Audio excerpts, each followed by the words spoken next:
মাত্র ১০০ টাকা খরচ করলেই তোমরাও আমার মতো ঘরে বসে এরকম সুন্দর কাপড়ের প্রিন্ট করতে পারবা, খুব সুন্দর সুন্দর ইউনিক ইউনিক ডিজাইন করতে পারবা। কিভাবে করবা চলো ফুল ভিডিওটা দেখি। আমি একটা সাদা শাড়িতে লাল কালার দিয়ে প্রিন্ট করছি। আমি যেটা করছি এটা হচ্ছে স্ক্রিন প্রিন্ট। এরকম সুন্দর স্ক্রিন প্রিন্ট করতে গেলে তোমাদের প্রথমে কি কি লাগবে সেটা তোমাদেরকে দেখাই দিই। এরকম সুন্দর একটা এক কালার শাড়ি লাগবে, সেটা হোক যে কোনো কালার, তোমাদের পছন্দ মতো কালার। আমার কাছে যেহেতু সাদা শাড়ি ছিল তাই আমি সাদাই নিছি। এটা হচ্ছে আমার সেমি মসলিন শাড়ি, তোমরা চাইলে হাফ সিল্ক এবং কি সুতিতেও করতে পারো। তারপরে লাগবে হচ্ছে তোমাদেরকে এরকম স্ক্রিন প্রিন্টের ডাইস। তো আমি চুজ করতেছিলাম যে কোন ডাইসটা দিয়ে আমি ডিজাইনটা করব। অনেকগুলো চুজ করে আমি এই ডাইসটা নিছি। আর লাগবে হচ্ছে এরকম রেডি রং। যারা রং মিক্স করতে না পারো, মানে রং কেমিক্যাল দিয়ে রং গুলাতে না পারো, তারা হচ্ছে রেডি কালার দিয়ে স্ক্রিন প্রিন্ট করতে পারো। রেডি কালারগুলো দিয়ে স্ক্রিন প্রিন্ট কিন্তু খুবই সুন্দর হয়।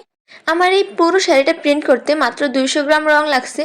আর এই 200 গ্রামের রঙের দাম হচ্ছে বাজারে খুচরা মূল্য 100 টাকা, আর পাইকারিতে হচ্ছে আরও কম। পাইকারি দুইটা রং হচ্ছে 75 টাকা।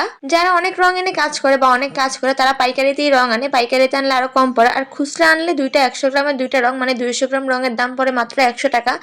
মাত্র 100 টাকা খরচ করেই পুরো একটা শাড়িকে সুন্দর মতো প্রিন্ট করা যায়। আমি এখন যে ডিজাইনটা করতেছি এটা হচ্ছে পার। আমি উপরের পারে একটা সিম্পল ডিজাইন দিব, মানে এই ডিজাইনটাই একবারে দিব।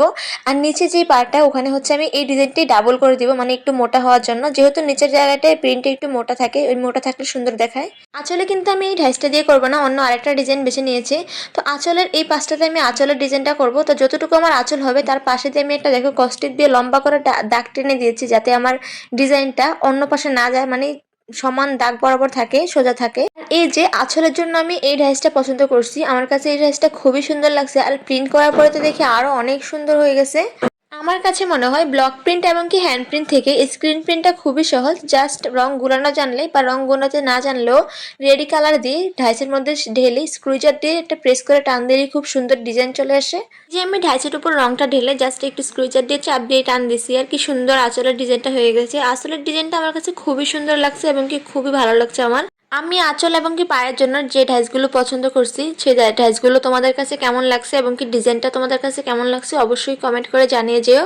তোমরা যে কালার কাপড় করবে ওই কালারের মধ্যে যে রংটা ফুটবে সেই রং দিয়ে ডিজাইনটা করবে। আমার যেহেতু সাদা কাপড়, সাদা কাপড়ের লাল রংটাই ফুটবে, তাই আমি লাল রংটা দিয়েই করেছি।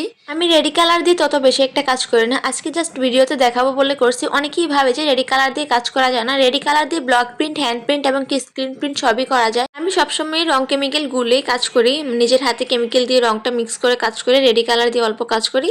আর রেডি কালার দিয়েও কাজটা কিন্তু খুব খারাপ হয়নি, অনেকটাই ভালো হয়েছে। রং কেমিক্যাল গুললে হয় কি তোমার পছন্দ মতো, তোমার ইচ্ছা মতো তুমি বেশি করে রং গুলতে পারো। শাড়িটা আমার কমপ্লিট হয়ে গেছে, আমার কাছে খুবই ভালো লাগছে। তোমাদের কাছে কেমন লাগছে অবশ্যই কমেন্ট করে জানিও। আর ভিডিওটি ভালো লাগলে অবশ্যই একটা লাইক করে পেজটি ফলো দিয়ে দিও, যাতে আমার পরবর্তী ভিডিওর নোটিফিকেশন তোমার কাছে সবার আগে চলে যায়। আজকের মতো এতটুকুই, দেখা হবে অন্য কোনো ভিডিওতে। ততক্ষণ সবাই ভালো থাকবে, সুস্থ থাকবে। আল্লাহ হাফেজ।